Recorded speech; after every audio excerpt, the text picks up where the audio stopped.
भारत की बहन और बेटियों के सिंदूर को छीनने का दुस्साहस किया था, कल की स्ट्राइक में उन्हें अपना खानदान खोना पड़ा है। पूरे देश के प्रति प्रत्येक नागरिक का दायित्व बनता है कि देश पहला।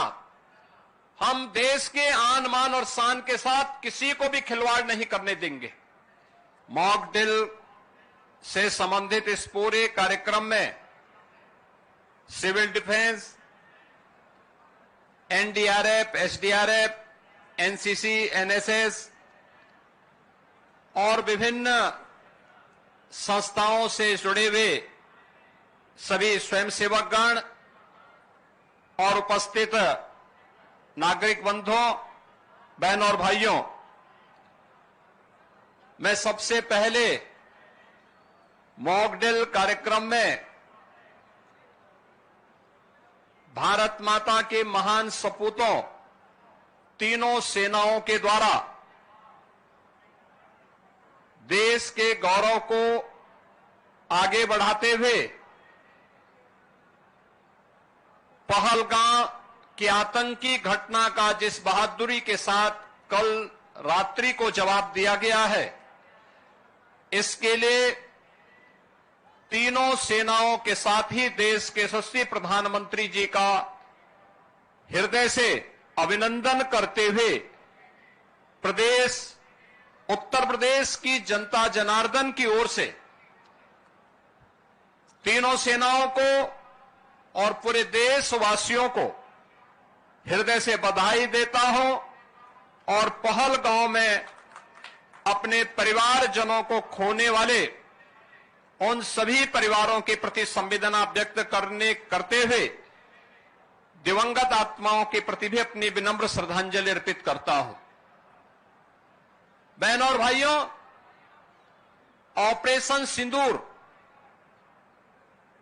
उन बहन और बेटियों के प्रति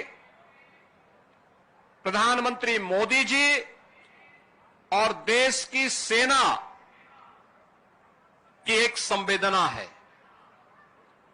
जिन लोगों ने भारत की बहन और बेटियों के सिंदूर को छीनने का दुस्साहस किया था, कल की स्ट्राइक में उन्हें अपना खानदान खोना पड़ा है और दुश्मन के काराना हरकतों का जवाब ये नया भारत इसी मजबूती के साथ देगा। यह प्रधानमंत्री जी ने पहले दिन ही देशवासियों को आश्वस्त किया था और कल की घटना में एक बार फिर से नए भारत ने यह साबित भी किया है। आपात स्थितियों में नागरिक कर्तव्य क्या होने चाहिए, उन कर्तव्यों के प्रति आगाह करने के लिए पूरे देश के अंदर और उत्तर प्रदेश के अंदर भी मॉक ड्रिल का कार्यक्रम आज दिन भर चला है और इसीलिए हम सभी लोग आज इस मॉक ड्रिल का हिस्सा बनने के लिए एक नागरिक के रूप में आपके बीच में यहां पर उपस्थित हुए हैं। हमें भी अपने कर्तव्यों को समझना होगा।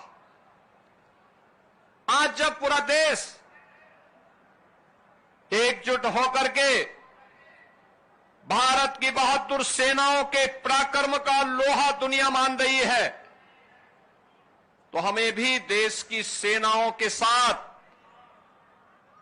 सेना, अर्धसेना, पुलिस बल और उन सभी संस्थाओं के मनोबल को बढ़ाने के लिए पूरे मजबूती के साथ उनके साथ खड़ा होना होगा। ये मॉक ड्रिल का कार्यक्रम उसी का हिस्सा है।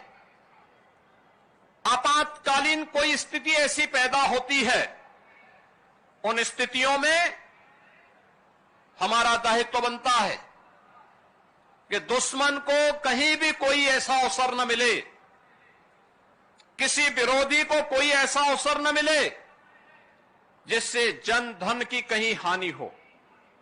उससे बचाव करने के लिए क्या उपाय हो सकते हैं, आपने देखा होगा कि किस तरीके से, क्रमबद्ध तरीके से सिविल डिफेंस ने, एनडीआरएफ ने आपके सामने उसका एक प्रदर्शन किया है। और यह केवल एनडीआरएफ या सिविल डिफेंस के लिए ही नहीं, केवल एनसीसी, एनएसएस, स्काउट गाइड या एसडीआरएफ या होमगार्ड या आपदा मित्रों के लिए ही नहीं, आम नागरिकों को भी इनके साथ जुड़ना पड़ेगा, देखना पड़ेगा, अपने कर्तव्यों के प्रति आगाह होना पड़ेगा। और यही वर्तमान समय में पूरे देश के प्रति प्रत्येक नागरिक का दायित्व बनता है कि देश पहला। हम देश के आन मान और शान के साथ किसी को भी खिलवाड़ नहीं करने देंगे। भारत माता के खिलाफ जिन लोगों ने साजिश रची है, इसमें सेना की कार्रवाई का पूरा समर्थन करते हुए प्राण प्रण से उनके साथ एकजुट होकर के उनके मनोबल को आगे बढ़ाने के लिए हम भी कार्य करेंगे। और हमारे गांव में, हमारे शहर में, हमारे मोहल्ले में जहां कहीं भी सुरक्षा से संबंधित कोई मामला आता है, जहां कहीं भी देश के आन मान और शान से संबंधित कोई ऐसा पहलू सामने आता है, उसमें हमारी प्राथमिकता में पहले देश होना चाहिए, तब कुछ और होना चाहिए।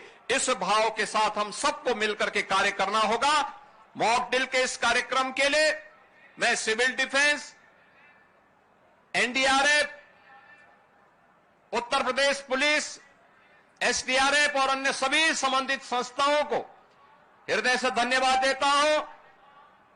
आदरणीय प्रधानमंत्री जी के प्रति, देश की तीनों सेनाओं के प्रति, आदरणीय रक्षा मंत्री जी के प्रति, केंद्रीय मंत्रिमंडल के प्रति हृदय से आभार व्यक्त करते हुए, अभिनंदन व्यक्त करते हुए उन्हें बधाई देता हूं।